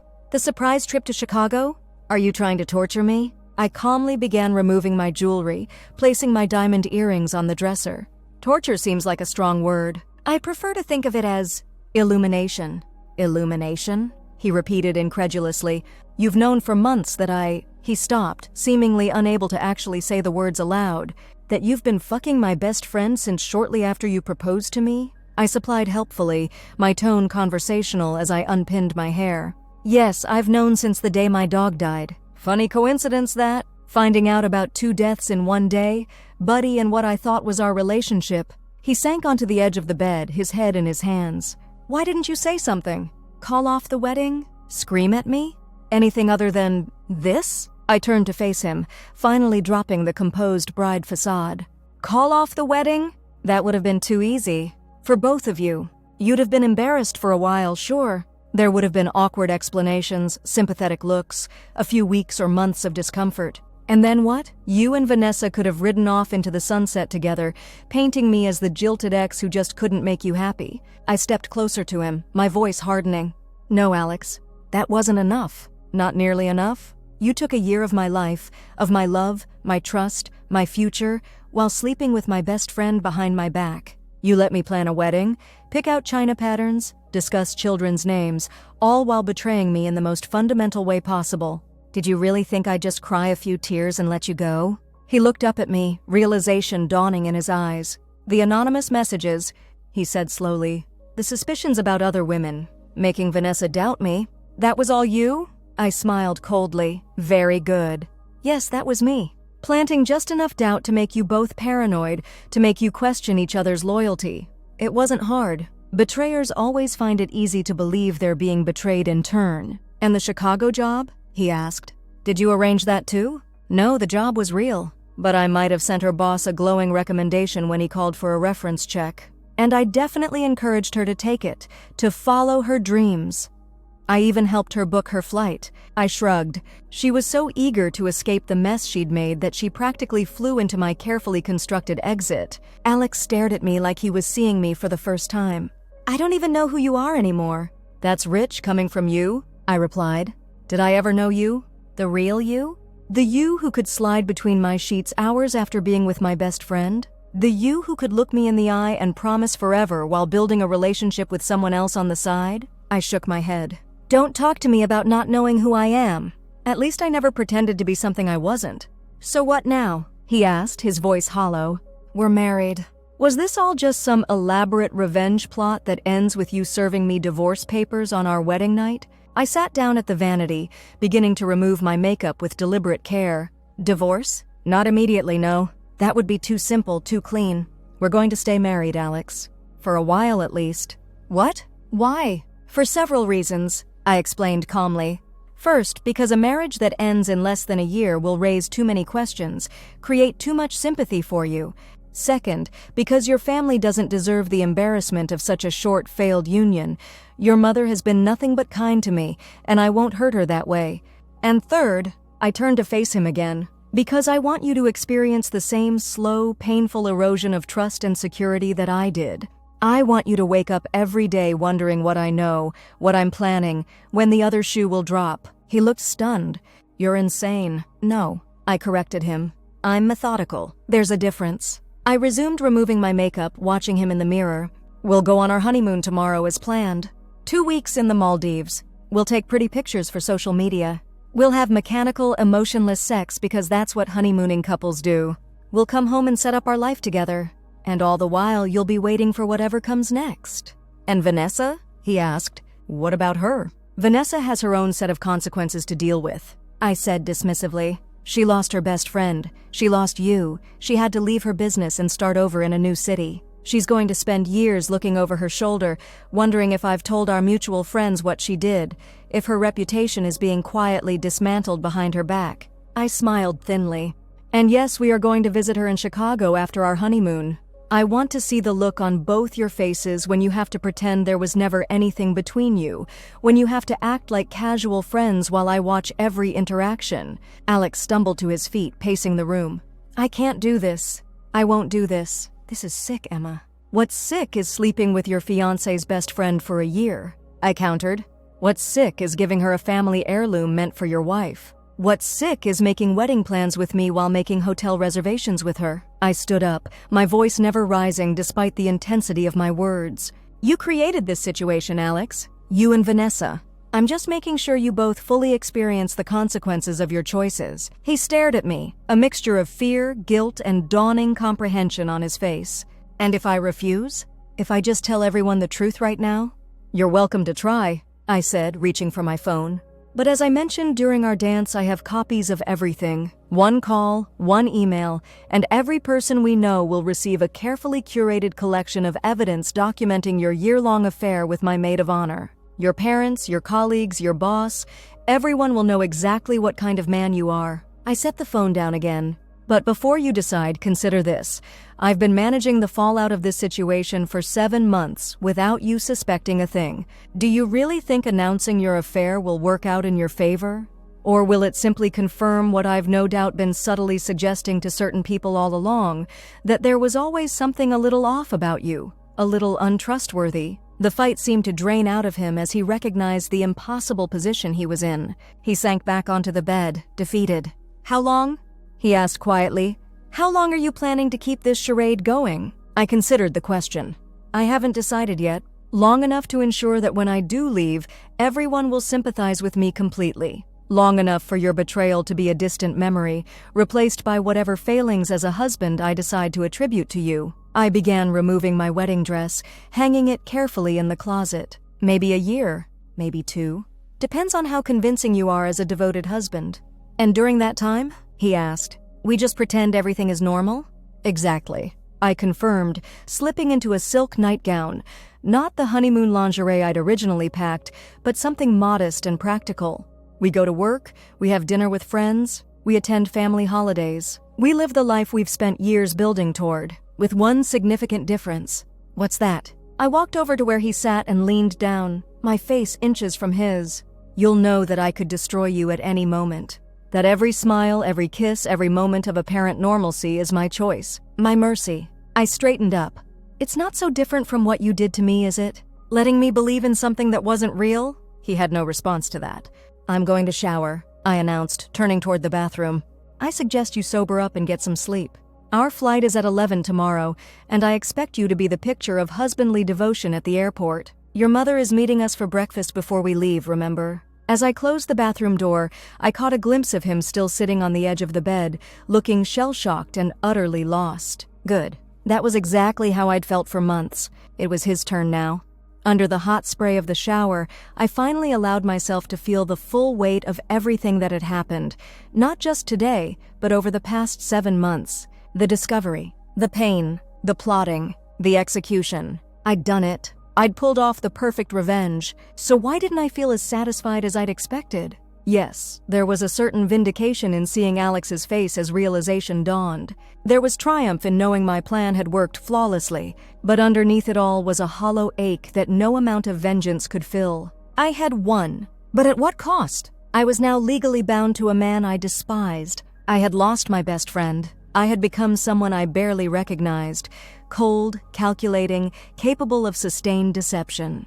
But it was too late for second thoughts. The wheels were in motion, and I would see this through to whatever end awaited us. When I emerged from the bathroom, Alex was slouched in a chair by the window, staring out at the city lights.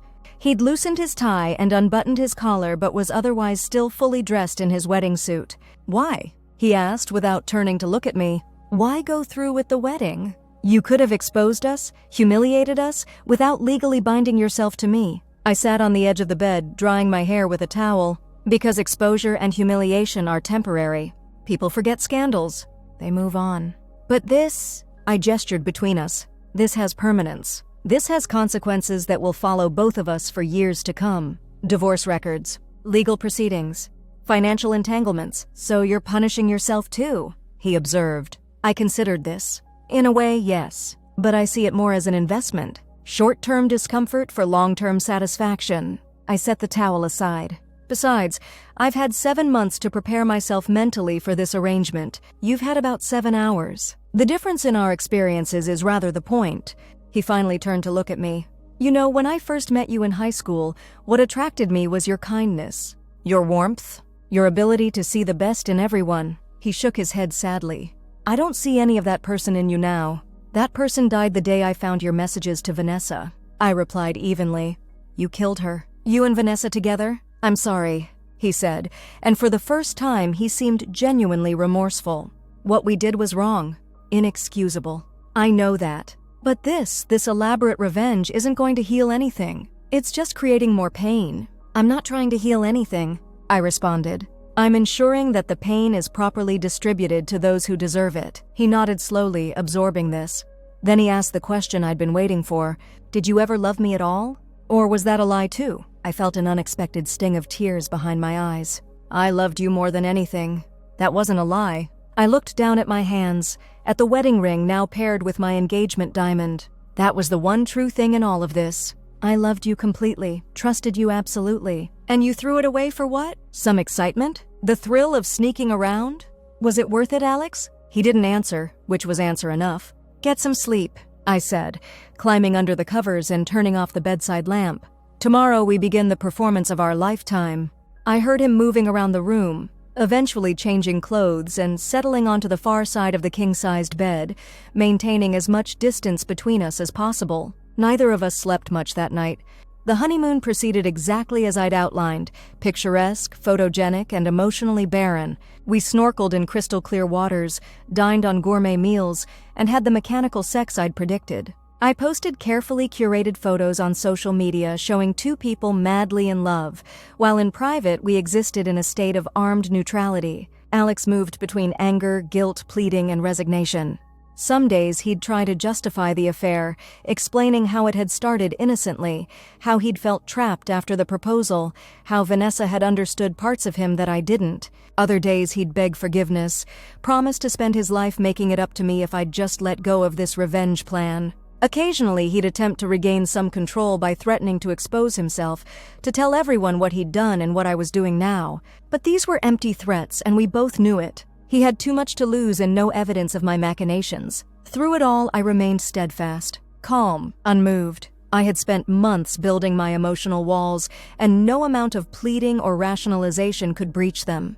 By the end of the 2 weeks, a fragile equilibrium had been established. Alex had accepted, temporarily at least, that he was trapped in the web I'd spun. We returned home with tans, hundreds of photos, and matching luggage tags engraved with Mr. and Mrs. Chen. How was it? Linda asked eagerly when she came over for dinner our first night back. You both look so relaxed. It was paradise, I replied warmly, touching Alex's arm with practiced affection. Wasn't it, honey? Absolute paradise, he echoed, his smile never reaching his eyes. We settled into married life with a routine that would appear normal to any outside observer. We went to work, maintained our social obligations, hosted dinner parties, attended functions. Alex played his part with increasing skill, perhaps realizing that the better he performed, the sooner I might release him from this arrangement. 3 weeks after our return, we flew to Chicago as promised. Vanessa met us at her new apartment, her face a mask of polite enthusiasm that cracked the moment she saw Alex standing beside me, his hand in mine. Welcome, she managed, her voice strained. I'm so happy you could come. She hugged me first, her body tense, then gave Alex the briefest, most awkward embrace I'd ever witnessed. The entire weekend was an exquisite exercise in discomfort. I insisted on activities that forced close proximity: a small table at dinner, a narrow row at a theater show, a walking tour where we had to huddle together to hear the guide. I engaged them both in reminiscences about our shared past, watching them squirm as they tried to respond appropriately without revealing anything damning. On our final night, as we shared a bottle of wine in Vanessa's living room, I deliberately excused myself to the bathroom, leaving them alone for the first time all weekend. I lingered in the hallway, listening to their hurried, whispered conversation. This is insane, Vanessa was saying. She knows everything, Alex. Everything. She's been playing us for months. I know, he replied, his voice tight. But there's nothing we can do about it now. We could just tell the truth, she suggested. Get it all out in the open. He laughed bitterly. And then what? You think that ends well for either of us? She has all the evidence, all the sympathy, all the power. No one would believe anything we said against her at this point. So we just let her control our lives indefinitely? This is sick, Alex.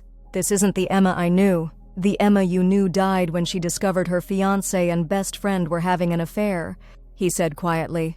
We did this, V. We created this situation. There was a long pause. Then Vanessa asked, Do you regret it? Us? Another pause. I regret the pain we caused, Alex finally said. I regret the dishonesty. But, he didn't finish the thought. Yeah. Vanessa sighed. Me too. I chose that moment to return, my face betraying nothing of what I'd overheard. The rest of the evening passed in strained conversation until Alex and I finally returned to our hotel. Satisfied? He asked as we prepared for bed. Was that sufficiently uncomfortable for you? It was illuminating, I replied. For all of us, I think. The visit to Chicago accomplished what I'd intended. It cemented the new power dynamic and ensured that neither Alex nor Vanessa could maintain any illusions about their relationship. Whatever feelings remained between them had been effectively poisoned by suspicion, guilt, and the sheer awkwardness of their current circumstances. Over the following months, our marriage developed its own strange rhythm. On the surface, we were the perfect couple.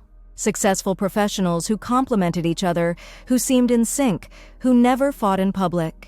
In private, we existed in separate orbits, occasionally colliding in moments of bitter truth-telling or unexpected vulnerability. There were nights when the loneliness of our arrangement hit me particularly hard, nights when I would look at Alex sleeping beside me and remember the man I thought he was, the future I thought we'd have. In those moments, I sometimes wondered if this revenge was punishing me as much as it was punishing him.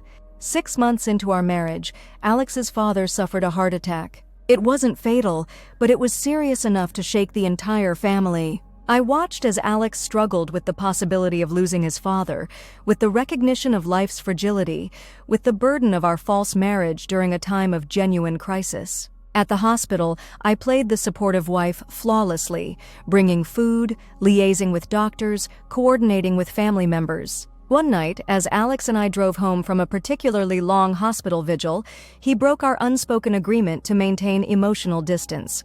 "Thank you," he said quietly, "for being there, for helping with everything. You didn't have to do that." "Yes, I did," I replied. "Whatever is between us, your parents don't deserve to suffer for it." He was silent for a long moment. "I keep waiting," he finally said, "for you to expose everything, to drop the bomb that destroys what's left of my life. Sometimes I think it would be easier if you just did it. Got it over with." I stared out the window at the passing streetlights. That was never the plan. Quick destruction isn't the point. Then what is the point, Emma? What are you hoping to achieve with all this? He sounded genuinely confused, perhaps even desperate for understanding. I considered the question carefully before answering. "I want you to experience what I experienced, the slow, corrosive effect of betrayal. The way it seeps into every corner of your life, tainting even good moments with doubt and fear." I turned to look at him. "I want you to understand on a cellular level exactly what you did to me. And I want Vanessa to understand too." "And then what?" he pressed. "When does it end? What's your exit strategy here?" I smiled faintly. "That depends partly on you. On how well you learn the lesson." His father recovered, though the health scare left lasting effects on both his physical condition and the family dynamic. I noticed Alex calling his parents more often, spending more time with them. Whatever his failings as a husband, he was a devoted son. It was one of the few genuine things left between us, my respect for his relationship with his family, and his acknowledgement of my support during their crisis. As our first anniversary approached, the subject of a celebration arose. Linda wanted to host a dinner for us. Friends asked about our plans. It was yet another performance required by our arrangement. "What do you want to do?" Alex asked me one evening as we prepared dinner, one of the domestic activities we still shared, moving around the kitchen with practiced efficiency, if not warmth.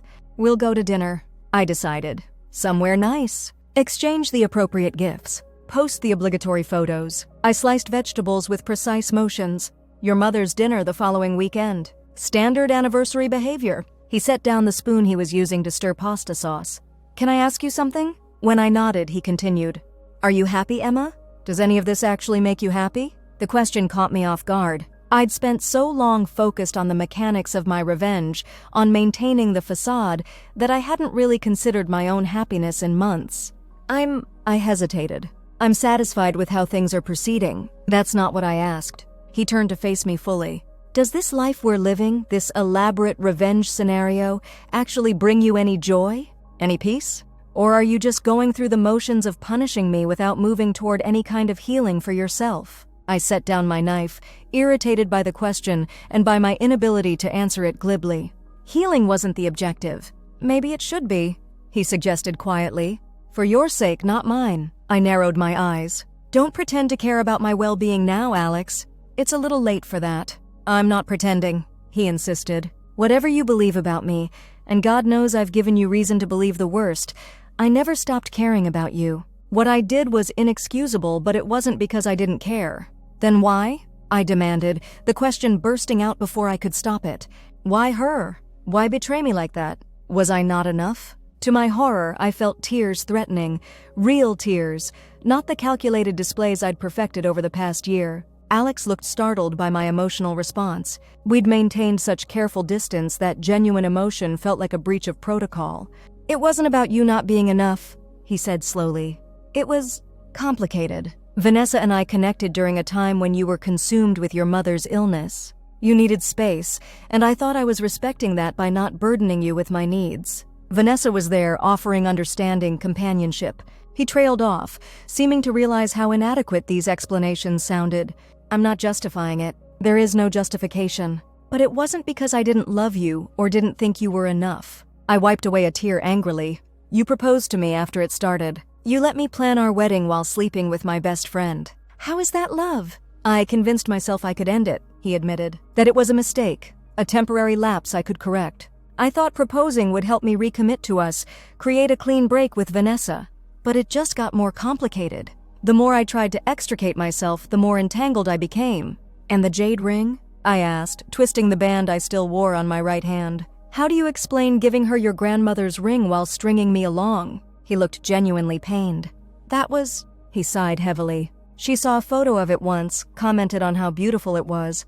It was her birthday, and I was feeling particularly guilty about lying to both of you. I don't know what I thought, that I could somehow make it right with her while still planning a future with you. It was selfish and stupid." The honesty of his response disarmed me slightly. For months, our interactions had been characterized by calculated moves and counter-moves. This felt different. Messy, genuine, unplanned. "Our dinner is going to burn," I said, turning back to the stove, needing a moment to collect myself. We ate in silence that night, both unsettled by the unexpected moment of real communication. Later, lying in bed with the customary space between us, Alex spoke again. "For what it's worth, I am sorry, Emma. Truly sorry. Not just for getting caught, not just for the consequences, but for the hurt I caused you. You deserved better." I didn't respond, but I heard him.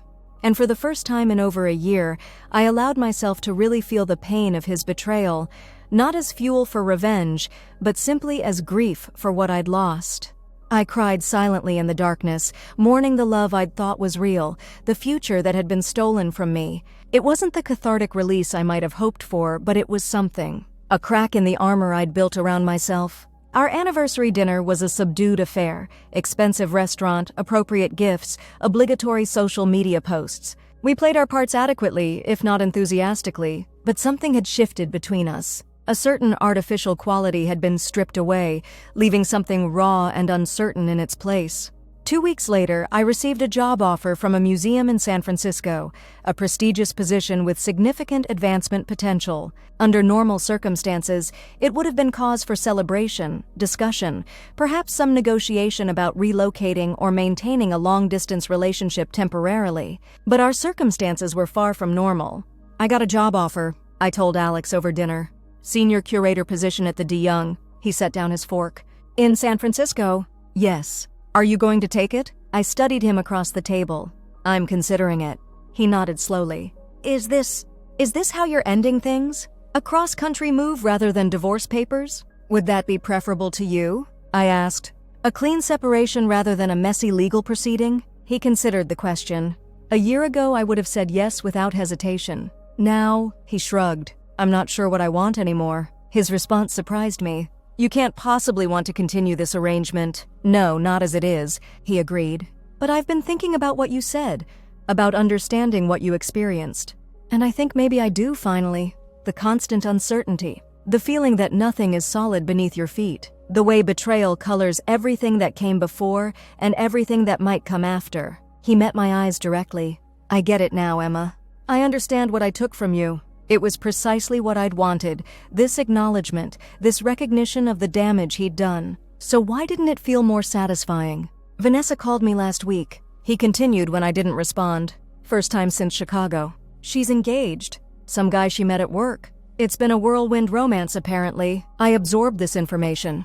"Are you upset?" "No," he said, sounding slightly surprised by his own answer.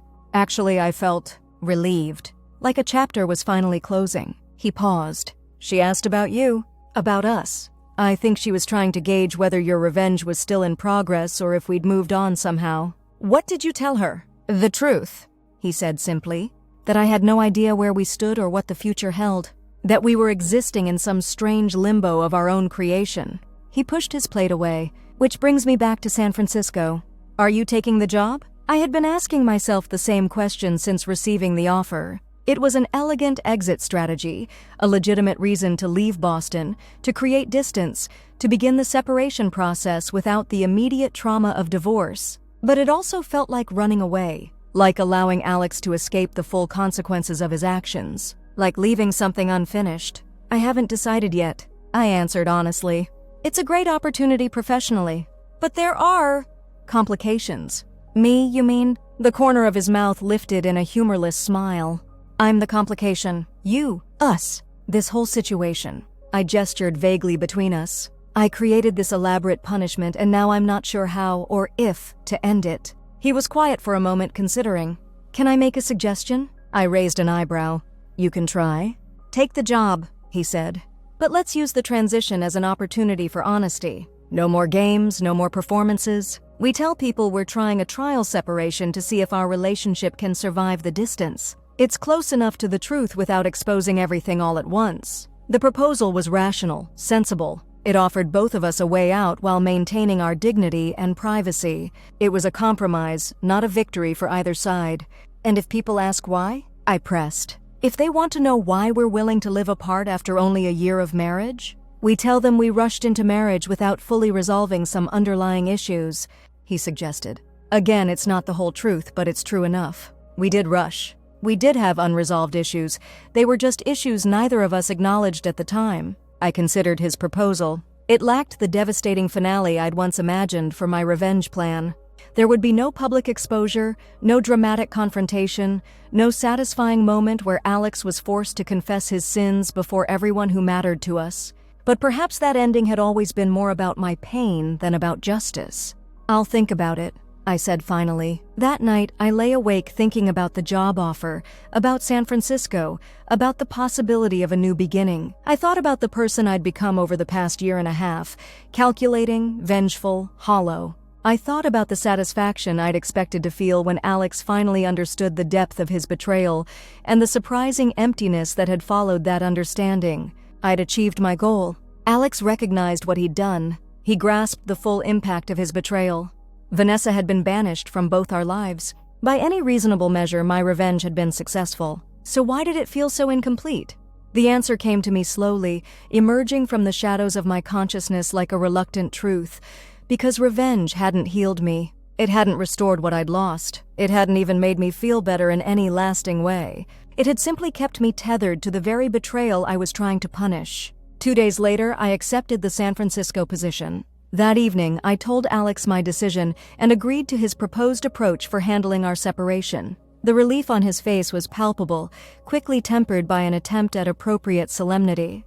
"When would you start?" he asked. 6 weeks, I replied. "Enough time to organize the move and hand off my current projects." He nodded. "Do you want me to help with the arrangements? Finding an apartment, shipping your things?" "No, I can manage." I hesitated, then added, "But thank you for offering." The strangest part of the next few weeks was how they resembled a normal separation between a normal couple. We had practical discussions about finances, about the apartment lease, about dividing belongings. We informed friends and family using the explanation we'd agreed upon, that we needed time to work through some issues, that the job opportunity was too good to pass up, that we weren't divorcing but taking a step back to evaluate. Most people accepted this with minimal questioning. A few closer friends, those who had perhaps sensed the underlying tension in our marriage, expressed relief that we were taking space rather than continuing to force something that didn't seem to be working. My last weekend in Boston, Alex's parents hosted a small gathering.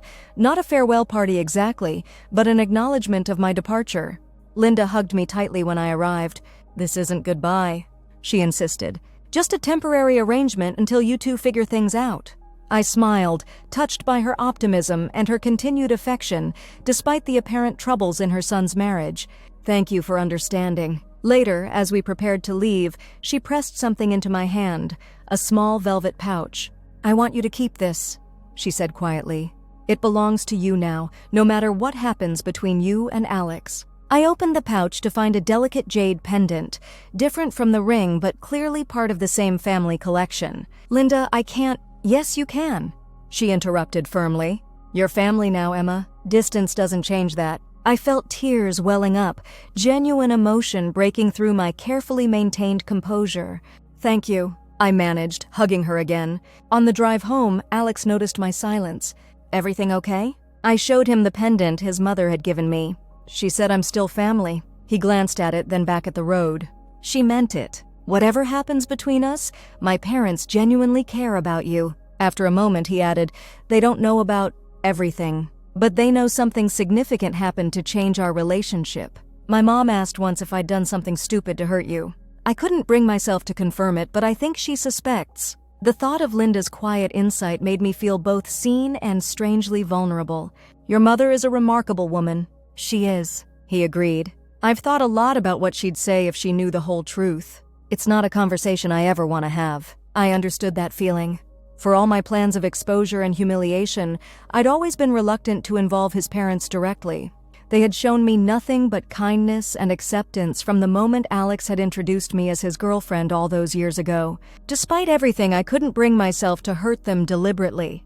The night before my flight to San Francisco, I found myself sorting through old photographs, pictures of Alex and me in happier times, of Vanessa and me as carefree friends, of the three of us together at various events. I'd avoided looking at these images for months, unwilling to confront the memories they contained.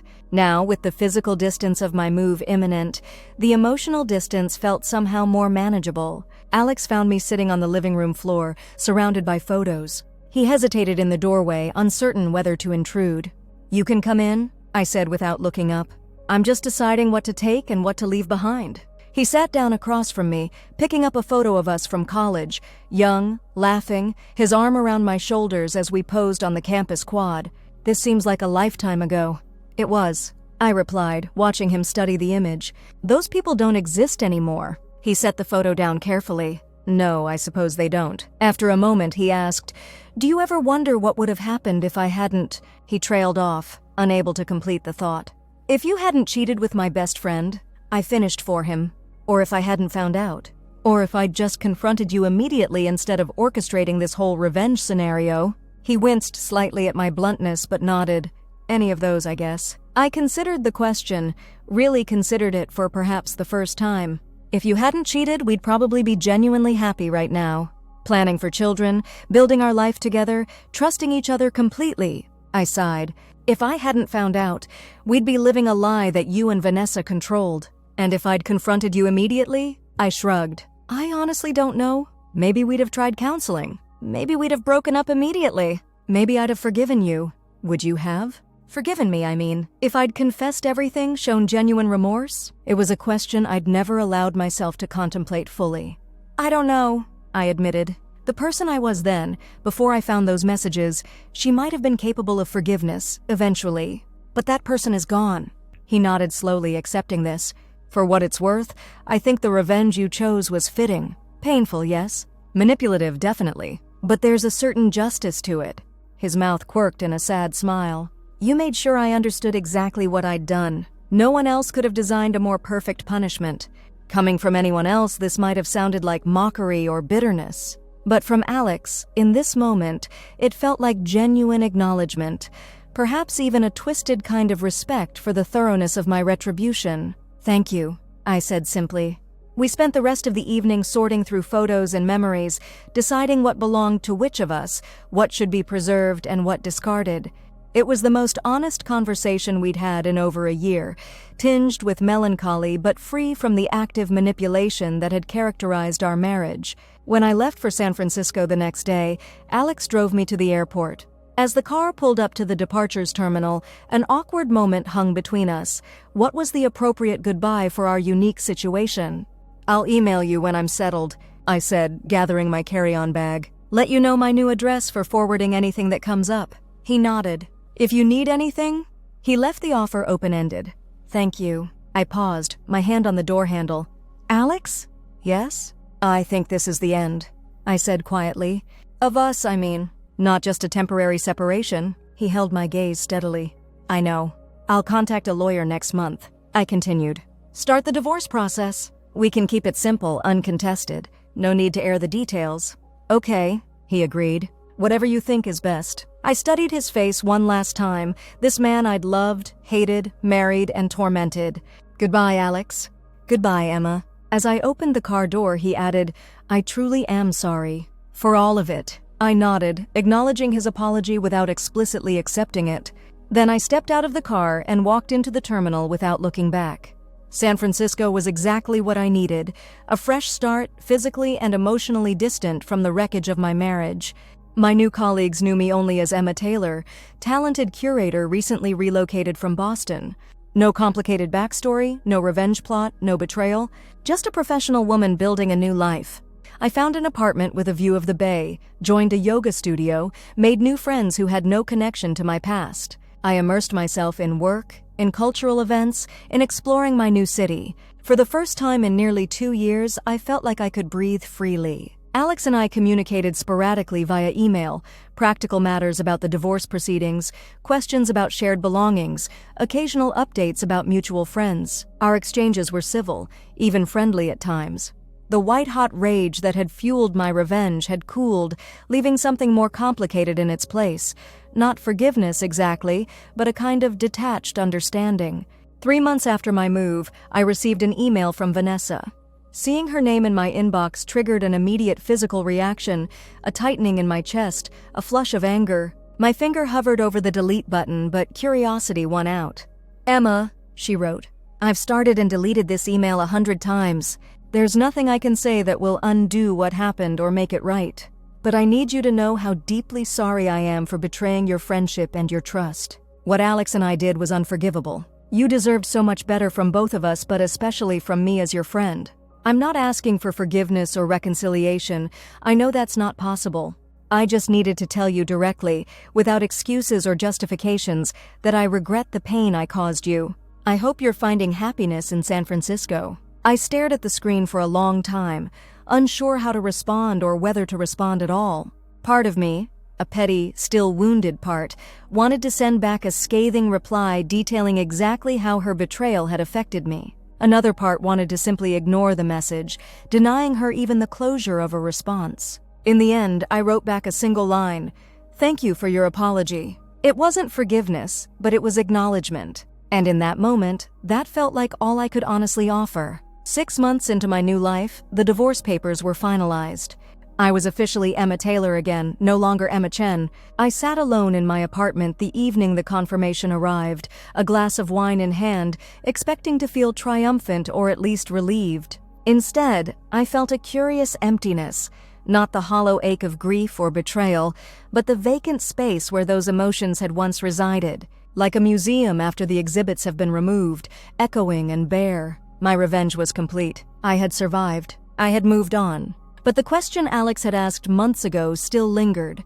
Had any of it made me happy? Had the elaborate punishment I'd designed brought me any peace? The honest answer was no. Satisfaction, yes. Vindication, certainly. But not happiness. Not peace. True healing, I was beginning to recognize, would require something more difficult than revenge. It would require letting go of the anger, of the pain, of the identity I'd constructed around being the wronged party. It would mean accepting that the past couldn't be changed, only integrated and eventually relegated to its proper place in my life story. I wasn't there yet. Maybe I never would be completely. But as I sat watching the fog roll in over the bay, I felt something shift inside me, a loosening of the grip that betrayal had held on my heart for so long. I picked up my phone and sent a text to Alex. Papers came through. "It's official." His reply came a few minutes later. I saw. "How are you feeling?" An honest question deserved an honest answer. "Complicated," I wrote back. "You?"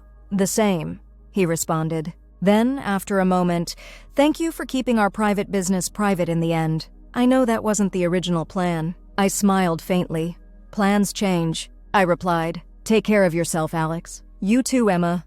I set my phone down and turned back to the window, to the city lights emerging as dusk settled over San Francisco. The revenge I'd planned had been executed flawlessly. The marriage I'd once dreamed of was officially over. My best friend was now a distant figure from my past.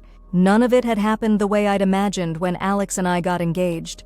And yet, here I was, standing on my own, building a new life, slowly finding my way back to myself. Not the naive woman who had trusted too easily, nor the coldly calculating avenger who had emerged in her place, but someone new. Someone tempered by betrayal but not defined by it. Someone who understood both the allure of revenge and its limitations.